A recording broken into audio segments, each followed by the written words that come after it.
Welcome to the Encouraging Cup. I'm Dr. Boomer Brown with Doing Good at Work. Well, the next few weeks on the Encouraging Cup, I want to talk to you about some habits that can change your brain. These are literal habits that if you learn them and apply them in your life, it will set you up to think better. It will affect your thoughts, and your thoughts will shape your feelings, and your feelings will lead to better actions and potentially lead to better consequences. That's what we call TFA.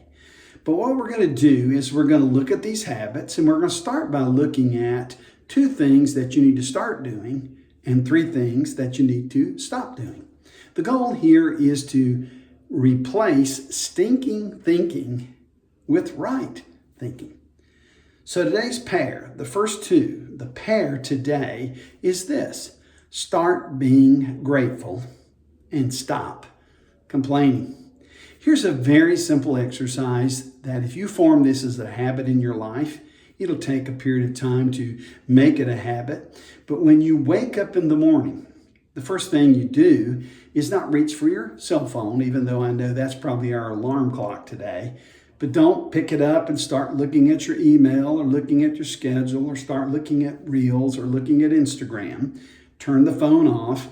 And the first habit that I'd like for you to adopt is this: begin to think about and rehearse those things that you are grateful for.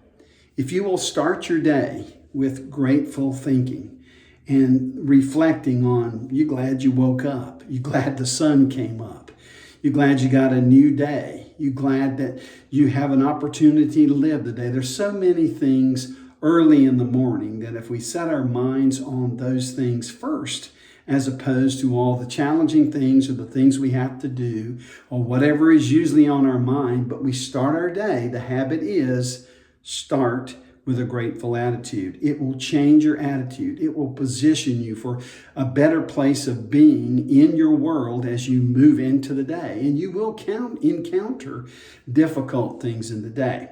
So when you do encounter something difficult, then what I would like to suggest is you stop complaining. Quit complaining. Give it up. You know, as the little writing said today, no complaining about anything is going to make it better. You know, it was an illustration that I heard one time that if you can look in the mirror at yourself and you can worry or complain about your height, the way you look, if you stood there and did it long enough and you complained long enough, would it make you taller? Would it make you look different? Would it make you look better? Well, maybe you can comb your hair. In my case, you wish you had some more hair. But the truth is, there's nothing gained out of complaining. It just leads you into, this trap where you're stuck stewing about something and not doing. What I encourage you to do is to take a position of gratitude, an attitude of gratitude. Do that first, stop the stewing and complaining, and move forward in your day. Now, I know this is kind of simple to understand, but it's very difficult to practice. If you'll get into this habit, I guarantee you it will change the way you see the world. And see, here's the bottom line. This is a choice. You can choose not to complain. When you start, you can stop. And you can also choose to be a person that's grateful. And you can practice your gratitude and develop an attitude of gratitude. I encourage you to do that. We're going to learn some habits, some more habits that will change your brain itself. So come back next week to the cup.